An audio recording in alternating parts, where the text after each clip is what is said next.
In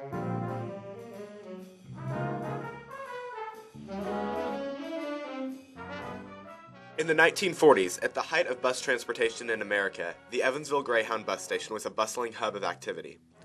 The station opened in 1939 and was an immediate success.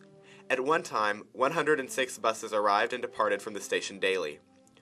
The station was constructed in Art Moderne style, highlighted by a futuristic facade with a horizontal focus. The front of the building was complemented by a large neon sign with a running Greyhound logo. Inside the building, a diner was open 24 hours a day, a rarity in that time. A men's and women's balcony overlooked the main waiting area where travelers could sit, smoke, and wait for their bus.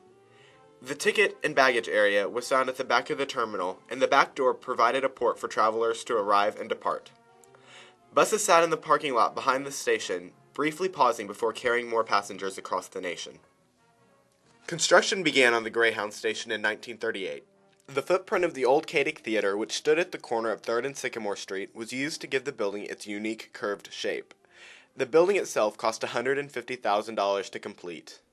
Although at one time this station was a widely utilized part of the city, over time its usage declined greatly.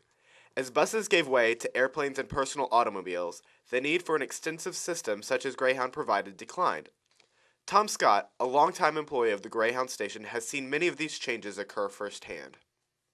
Well, when they deregulated the airlines, the prices came down and there were a lot more flights, and so a lot of people were taking planes, that before took the buses. Plus, as more people got cars, 2 cars in the family, they would drive more to locations, and they built more highways, the interstates. Instead of taking a lot of 2-lane roads to places, they had interstates they could drive much easier, and it just was, transformation. More and more people have more, opportunities to travel different ways. As these trends continued into the end of the century, Greyhound was forced to make many cutbacks and debated abandoning the downtown station. Fewer and fewer buses used the terminal, so its effectiveness was brought into question. For years, Greyhound Corporation has discussed moving the terminal to different locations throughout Evansville, but no definitive action was ever taken. In 1987, a massive renovation modernized the station. However, it robbed the station of the beauty of its original architecture. A drop ceiling made the waiting area appear to be 1 story and hid the balconies from view. Some of the original crown molding survives in the original bathrooms and upstairs balconies, but this area is not accessible by the public. In the present, the Greyhound station has changed dramatically from its original design. The 1987 renovation transformed the building from a unique structure to one that could simply survive in a modern world. Architecture was sacrificed for practicality as the Greyhound Corporation struggled financially. When visitors arrive at this station in the present time, they now see a simple waiting room and vending area instead of the original overlooks and diner. The bus schedule has also been reduced because of decreased usage. We have 4 now, 2 during the daytime and 2 in the middle of the night. Mayor Jonathan Winesapple was asked about his thoughts regarding the Greyhound station as a unique structure and as an economic asset to the city. Well, we'd like to see the architecture preserved.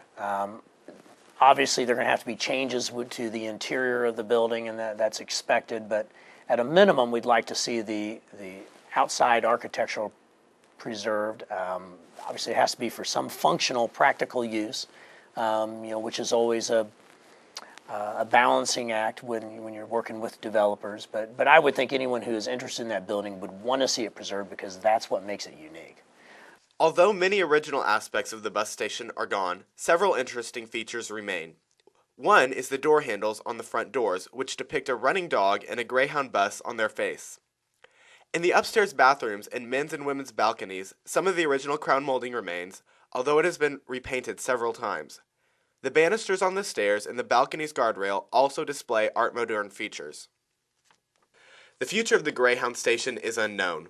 The building itself was entered on the National Register of Historic Places, which offers some protection to the building against destruction for projects funded by the federal government. Greyhound Corporation is planning to move local operations to the existing Met station, and the city of Evansville has bought the property where the station is located. Well, we've worked out a deal with Greyhound.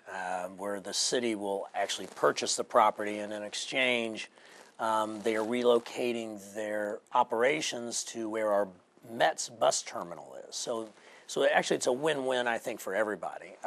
Greyhound has the opportunity to kind of tie in an intermodal sense with our city bus service at the Met's facility, which is now under construction and expansion.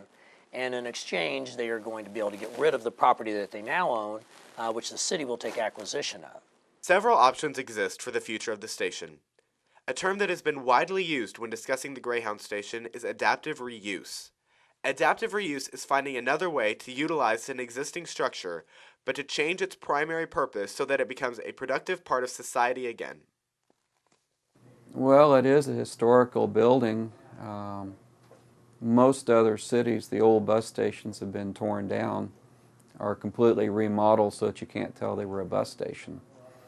So this is one of the,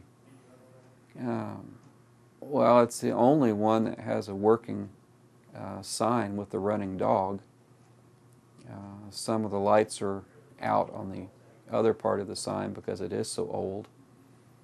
But now this is a unique building. Well, if the city put money into it, they could make this into a tourist information area. It's already a historical building. The city would already own it. It won't cost anything other than to remodel it.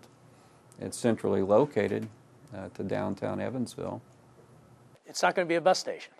That I can practically guarantee you. But we've received a lot of interest from folks who'd like to put in a diner. I mean, you can imagine, looking at that architecture, how a diner would make sense, or even another type of restaurant, a World War II era restaurant, or something along those lines that kind of, where its use ties in with the architecture that's present. I mean, it's a notable landmark, not just in downtown Evansville, but really throughout the community. So we want to preserve that from the city's perspective, and I would think a developer would also, because that will only enhance its use. The future of the Greyhound station is still unknown. The building has outlived its purpose, but hopefully the unique structure itself can be preserved. It would truly be a shame to let this piece of Evansville history fade away into obscurity.